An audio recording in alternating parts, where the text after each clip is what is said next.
10 minutes to give you 300 years of history, so I'm going to do everything that I can to make this entertaining and exciting. Those of you who've been on a tour with me know that I like to start with the bridge. It all starts with a bridge. 1793, a bunch of guys get together and decide to make the West Boston Bridge to create a wealthy neighborhood over here about the same time they're doing Beacon Hill.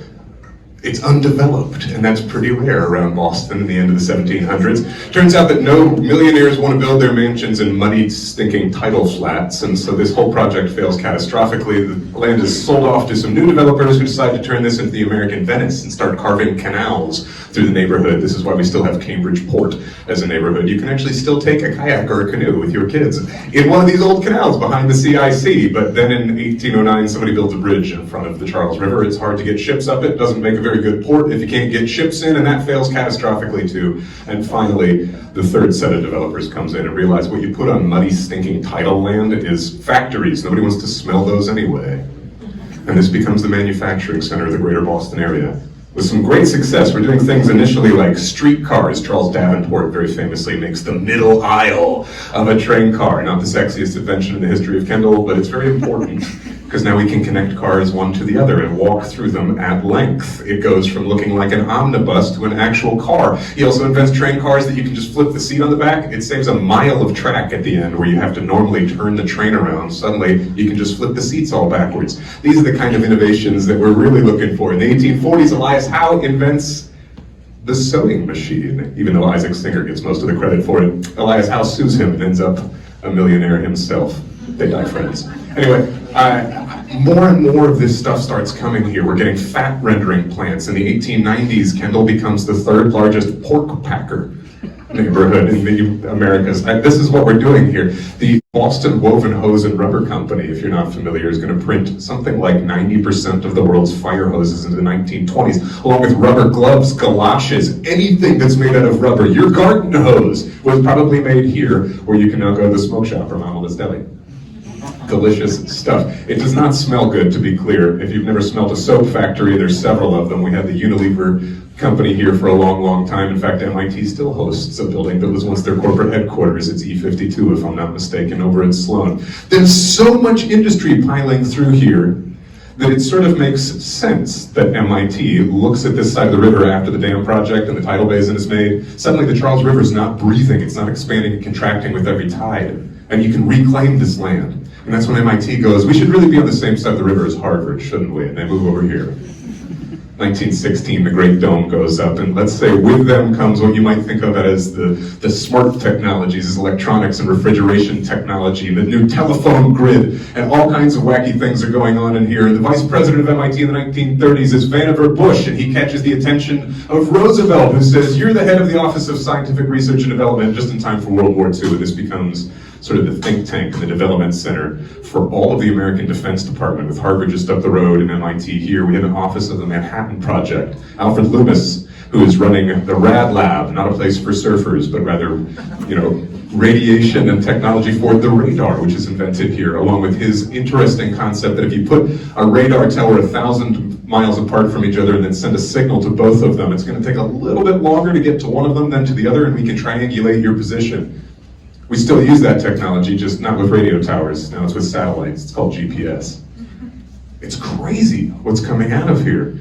And nothing inspires innovation like war, but during that period of time, we come up with such an incredible array of technology that after the war, once we get into a space race with Russia, this is sort of the epicenter. We're expecting great things to come our way. There are whispers that we're going to get NASA's Spaceflight Command Center. Those are whispers. That's a rumor. It's not at all true, but we like to brag about it in tourism anyway, because you never sacrifice a good story for the truth. But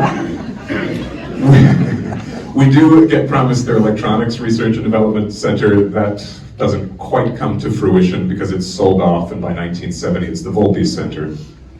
Perhaps there are some folks here from that. The thing is, we were anticipating the imminent arrival of NASA, and when it doesn't come, this area is so firmly depressed, despite being the spot where in 1946 we had invented the microwave oven. Raytheon is founded here, and in addition to all the guidance chips and all the radar towers that they're building, Percy Spencer goes to lunch one day and realizes the chocolate bar in his front pocket has melted into goo, and it was the microwaves that had cooked it, and invents a machine that looks like the size of a refrigerator. He calls it the radar range, and their subsidiary Amana gets the rights to the microwave oven. That came out of here, and then 20 years later, there's nothing here. It's dead. NASA doesn't come. We've knocked down all of our factories for their imminent arrival. So what are we supposed to do? Thank God for Edwin Land, am I right? When he's wandering through New Mexico with his daughter in 1946, taking photos, she's like, hey, I want to see one. He says, that doesn't work like that. I have to develop them. She says, why? He says, good question, and comes up with instant photography. And if it wasn't for Polaroid, that 1/3 of Cambridge's tax basis that we just saw in here, that doesn't have a sniff, a hope, a chance, a breath of existing. The parking lots are overgrown with grass. There are more rabbits than people in Kendall Square. You've seen them, they're still here, right? And then suddenly, somebody takes a chance, and things start to pop. About 1980, and let's give BXP a lot of credit for buying up a huge chunk of Cambridge and getting the project going here with Cambridge Center, with all of the life science planning that's going to take 50 years to come to fruition.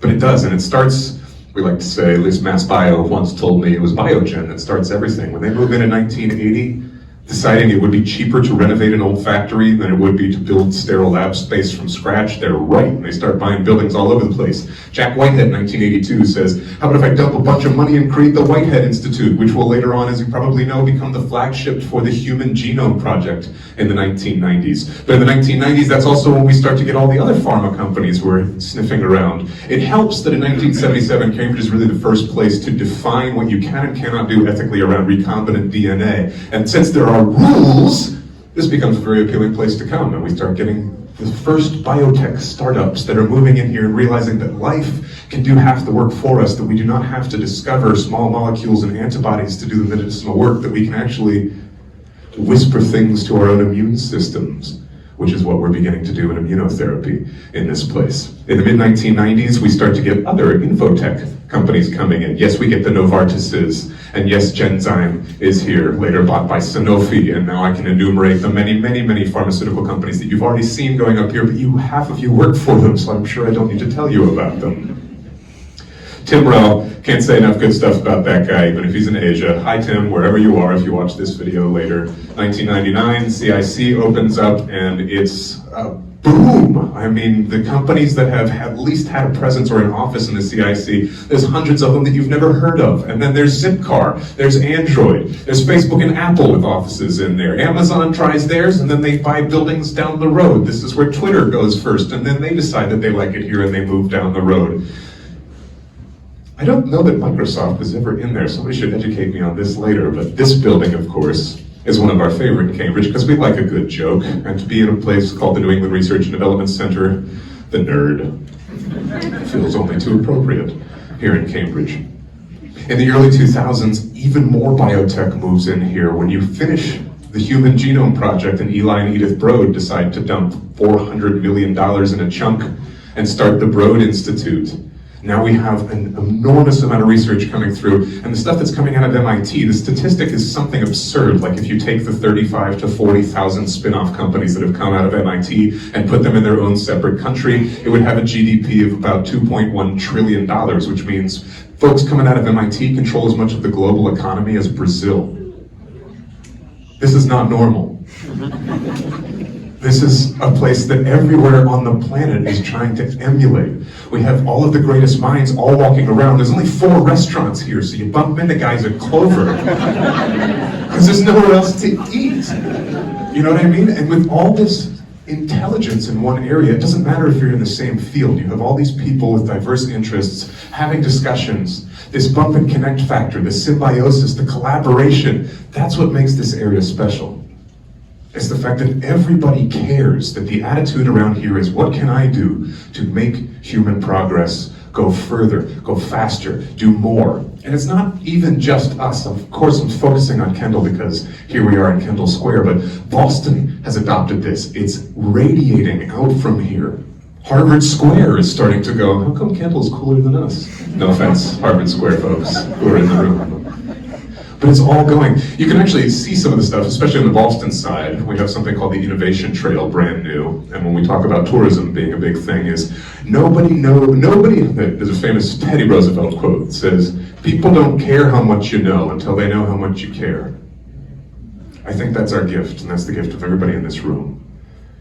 and I'm very, very happy to be a member of this community, despite the fact that all I do is talk about the cool stuff that you guys are doing in your buildings. But thank you for the privilege of allowing me in this community. If you'd like to explore more of the innovations, please do come on a tour at some point where you can go to the innovationtrail.org and explore all this great stuff. But I think that's my 10 minutes, so I'm going to hand the mic back over to Beth. Thank you guys so much.